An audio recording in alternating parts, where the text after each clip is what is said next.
Welcome back to my channel. ரீசெண்டாக பாப்பாவோட second birthday வந்திருந்தது. அவங்களுக்கு என்ன கிஃப்ட் பண்ணலாம்னு யோசிச்சுட்டு இருக்கிறப்ப தான் அவங்களோட ரீசெண்ட் டைம்ஸ் இன்ட்ரெஸ்ட்டாக வந்து இந்த பெயிண்டிங், ப்ரஷ், அப்புறம் ட்ராயிங் இதில் இருந்தது. ஏன்னா யூடியூப்பில் வந்துட்டு அது ரிலேட்டடான வீடியோஸ் தான் அவங்க வந்து பார்த்துட்டு இருந்தாங்க. ஓகே, இதுவே நம்ம கொடுத்துடலாம், இது வந்து அவங்களோட நெக்ஸ்ட் லெவல் ஆஃப் எக்ஸ்ப்ளோரிங்காக இருக்கட்டும் அப்படின்ட்டு இன்ஸ்டாவில் ஒரு பேஜில் வந்து இதை நான் ஆர்டர் பண்ணியிருந்தேன்.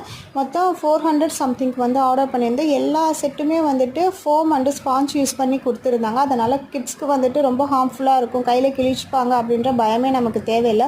ஒவ்வொன்றுமே வந்து டிஃப்ரெண்ட்டாக இருந்ததால் அவங்க வந்து ரொம்ப இன்ட்ரெஸ்ட்டோடு வந்து இதை வந்து விளையாட ஆரம்பிப்பாங்க. அண்ட் இது மூலிமா நிறையா லேர்ன் பண்ணுவாங்க. ஸோ பெயிண்ட் மட்டும் நீங்கள் நான் டாக்ஸுக்கு அமேசானில் வந்து ஆர்டர் பண்ணி வாங்கிக்கலாம். ஸோ நான் என்னென்ன வாங்கியிருக்கேன்னா, ஃபோமில் ப்ரஷ்ஷு, அப்புறம் ஸ்பாஞ்ச் ப்ரஷ், அப்புறம் பைப் கிளீனர் வந்து ஆக்டிவிட்டிக்காகவும், அதுக்கப்புறம் ஃபோமில் வந்து ஸ்டாம்பு, ஸ்பாஞ்ச் ரோலரும் வாங்கியிருக்கேன். இது வாங்கினதுலேருந்து பாப்பா வந்துட்டு ரொம்ப பிஸியாக அதிலே வந்து இன்ட்ரெஸ்ட்டாக பண்ணிகிட்ருக்காங்க. நீங்களும் இந்த சம்மர் டைமில் இது வாங்கி கிட்ஸுக்கு கொடுத்து யூஸ்ஃபுல்லாக வெக்கேஷனை ஸ்பெண்ட் பண்ணுங்கள்.